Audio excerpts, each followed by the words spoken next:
ജീവനക്കാർക്കായി badminton tournament സംഘടിപ്പിച്ച Amrita television Thiruvananthapuram Sreemoolam ക്ലബ്ബിലാണ് മത്സരം നടത്തിയത്. പുരുഷ വിഭാഗം സിംഗിൾസിൽ അരുൺ എം.എസും വനിതാ വിഭാഗം സിംഗിൾസിൽ രാധികയും വിജയികളായി.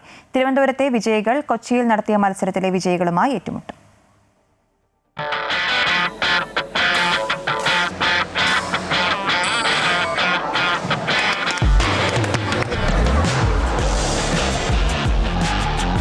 തിരുവനന്തപുരം, കൊച്ചി എന്നിങ്ങനെ 2 മേഖലകളിലായി തിരിച്ചായിരുന്നു അമൃത ടെലിവിഷൻ ജീവനക്കാർക്കായി ബാഡ്മിന്റൺ ടൂർണമെന്റ് സംഘടിപ്പിച്ചത്. തിരുവനന്തപുരത്ത് നടത്തിയ മത്സരത്തിൽ 50ഓളം ജീവനക്കാർ പങ്കെടുത്തു. Sreemoolam club honorary treasurer Mahesh Thampi മുഖ്യാതിഥിയായിരുന്നു. അമൃത TV മൊമെന്റോ നൽകി അദ്ദേഹത്തെ ആദരിച്ചു.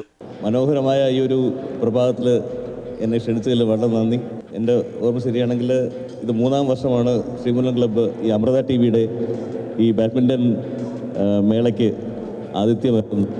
ശ്രീമൂലം ക്ലബിൻ്റെ ഭാഗത്തു നിന്ന് അതിൻ്റെ നന്ദിയും സന്തോഷവും ഞാൻ എക്സ്പ്രസ് ചെയ്തു കൊടുക്കും.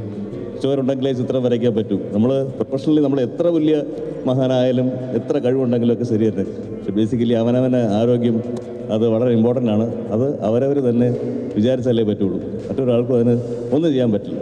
ജീവനക്കാരുടെ ശാരീരിക മാനസികാരോഗ്യം സംരക്ഷിക്കാൻ ചാനൽ പ്രതിജ്ഞാബദ്ധമാണെന്നും അതിനായി സംഘടിപ്പിക്കുന്ന നിരവധി പരിപാടികളിൽ ഒന്നു മാത്രമാണ് ബാഡ്മിന്റൺ ടൂർണമെന്റ് എന്നും Amrita TV business head R Sivakumar പറഞ്ഞു. ഭയങ്കര സ്ട്രെസ് റിലേറ്റഡ് ആയിട്ടുള്ള വർക്കുകളാണ് നമുക്ക് എല്ലാവർക്കും ഉള്ളത്. ഇന്നിപ്പം ഇവിടെ കളി കാണാൻ വന്നിരിക്കുമ്പോൾ പോലും നമ്മുടെ പല ചിന്തകൾ നമ്മുടെ വീട്ടിലെക്കുറിച്ച് ചിന്ത വരും, നമ്മുടെ കാര്യങ്ങൾ വരും, ഓഫീസ് വരും.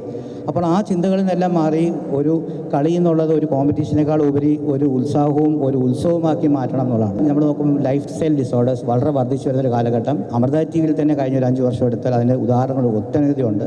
അപ്പോൾ ലൈഫ് സ്റ്റൈൽ ഡിസോർഡേഴ്സ് ഇല്ലാതാക്കുക, സ്ട്രെസ് ഇല്ലാതാക്കുക, ഒരു നല്ല റിലേഷൻഷിപ്പ് ബിൽഡ് ചെയ്യുക, ഇങ്ങനെ പല കാര്യങ്ങൾ ഓർത്തിട്ടാണ് നമ്മൾ ഈ കളി ഓർഗനൈസ് ചെയ്തിട്ടുള്ളത്. പുരുഷ വിഭാഗം സിംഗിൾസിൽ അരുൺ എം.എസും വനിതാ വിഭാഗം സിംഗിൾസിൽ രാധികയും വിജയികളായി. പുരുഷ ഡബിൾസിൽ അനന്തു ഹരി സഖ്യത്തെ പരാജയപ്പെടുത്തി അരുൺ എം.എസ് പ്രദീപ് സഖ്യം വിജയികളായി. വനിതാ ഡബിൾസിൽ ശ്രീജ രാധിക സഖ്യം ജയിച്ചു. ദിയ ജീവനി സഖ്യം റണ്ണറപ്പായി. മിക്സഡ് ഡബിൾസിൽ ജീവനി ഹരി GP സഖ്യത്തെ പരാജയപ്പെടുത്തി ഐശ്വര്യ RS അരുൺ എം.എസ് സഖ്യം വിജയം നേടി.